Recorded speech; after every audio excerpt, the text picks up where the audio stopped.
Did you vote in the last election? I sure hope you did, because your voice is an important one and it needs to be heard. I have fond memories of the first time I voted. I remember studying out the candidates and running down to the polls and casting my vote for the one that I felt could affect change. Today I want you to know that by voting, you can affect change to the very issues that Christian college students are most concerned about. Some of the surveys and journals I'm going to share with you today will indicate that this country is changing economically, and views on social issues are changing as well. There are many reasons that you should vote, but today we're going to look at three in particular. First, you should vote because you have the freedom to vote. Second, you should vote because you can change the social issues concerning this country. And third, you should vote because you can change the economic situation concerning this country.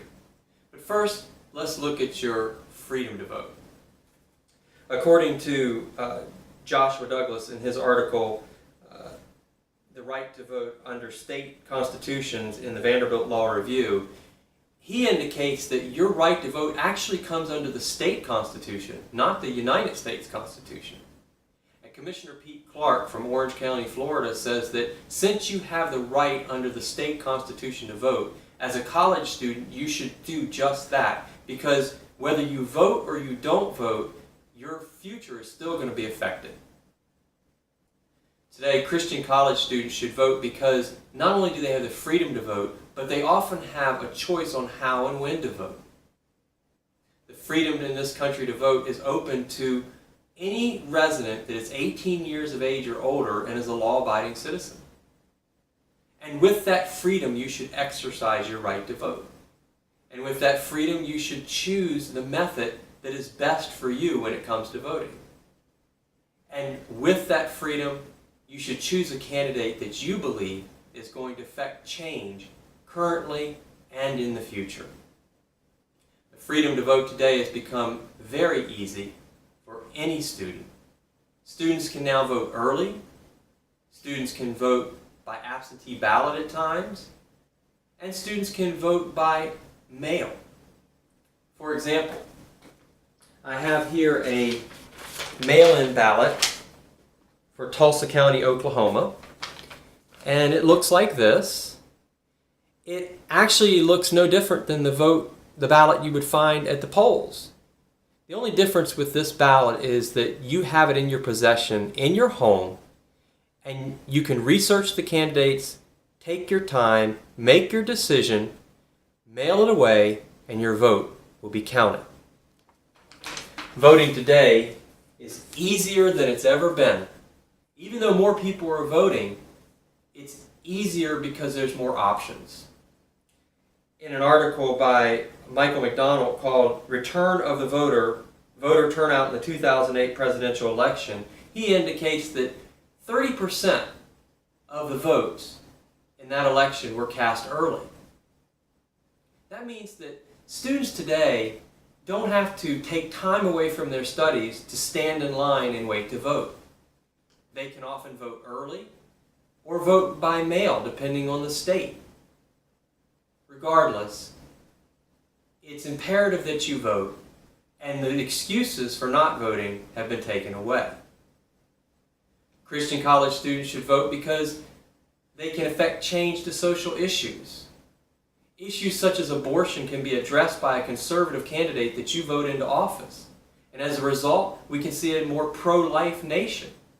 And as a result, we can protect the rights of the unborn child.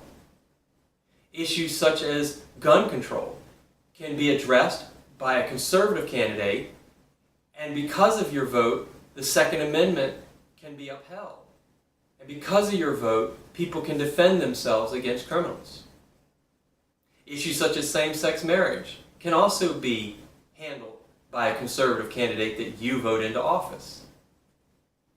As a result, there will be no constitutional amendment that allows for same-sex marriage. And as a result, the biblical marriage covenant that says that marriage is between a man and a woman will be upheld. These issues, though, are divided among college students. Conservative Christians feel one way, while the secular college students feel another. According to an article by Jennifer Hess and Justin Rueb called Attitudes Toward Abortion, Religion, and Party Affiliation Among College Students in Current Psychology, indicates that only 52% believe in pro-life. That means that your vote matters. It means that your vote is important, and you should go out and cast that vote. Christian college students should vote because they can affect change on economic issues. Issues concerning the budget can be addressed by a conservative candidate that you vote into office. And as a result, you can see a balanced budget.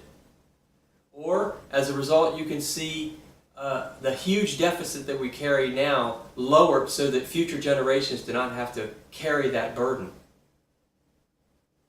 Issues concerning health care can also be addressed by conservative candidates. You can see that students that have voted for a conservative candidate might find that their premiums are lower. Or students that have voted for a conservative candidate might find that they will either reform or repeal Obamacare or the Affordable Care Act, because we're having so many problems with that right now. At any rate, your vote is important. We've looked at various issues today that indicate that as a college student, you need to study those issues, you need to study candidates to find out what they think on those issues, and vote.